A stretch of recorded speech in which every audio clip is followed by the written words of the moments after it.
We wake up each morning with the weight of questions. What do I do with my life?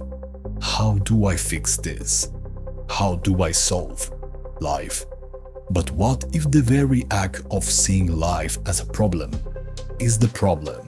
Because perhaps life is not a riddle to decode, not a maze to escape, not a puzzle with a final answer. What if life is simply meant to be experienced?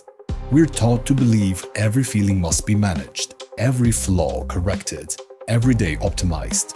We ask, how do I stop being anxious? How do I stop being me? But what if your life isn't something broken? What if your anxiety isn't a glitch, but a signal? What if your sadness isn't a weakness, but a depth? This desire to fix ourselves is perhaps what's broken.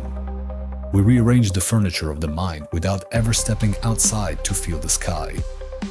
Think of yourself as a child. You didn't question why a butterfly flutters. You didn't analyze your laughter. You just laughed. But now, you've become a detective in your own story, trying to explain every sensation, trying to control every outcome, trying to turn wonder into logic.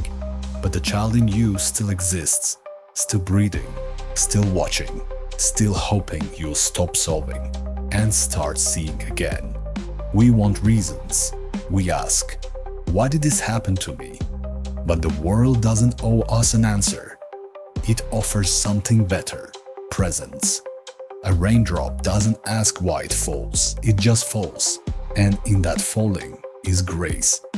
Maybe the deepest peace is found not in knowing, but in noticing.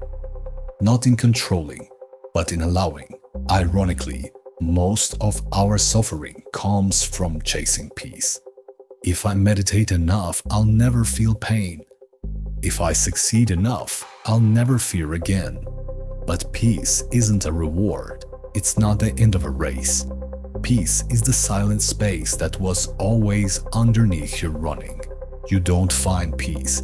You stop and notice it was already there. We crave control over our schedule, our thoughts, our future. But control is a subtle prison, because to control something you must fear it.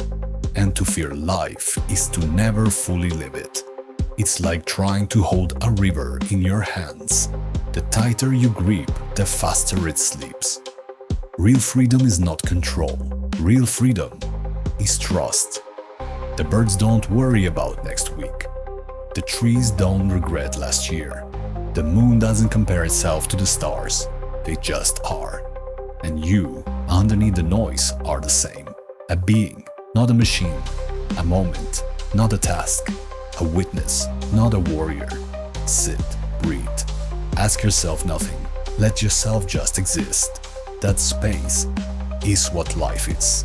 What if your pain is not proof something's wrong, but proof you're alive?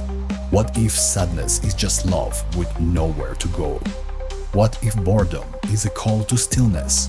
What if uncertainty is not chaos, but possibility? Life doesn't need to be better. It needs to be met, not fixed, not conquered, just met. With open eyes and a quiet heart. There's no formula for living. Trying to figure out how to be happy is like studying a song instead of dancing to it. Meaning isn't hidden. It's woven into this moment, this breath, this blink. The more you try to solve life, the more it escapes. But the moment you stop, it arrives. So remember, you are not a puzzle. You are not broken. You are not behind. You are here. And that is enough. You don't need to solve life.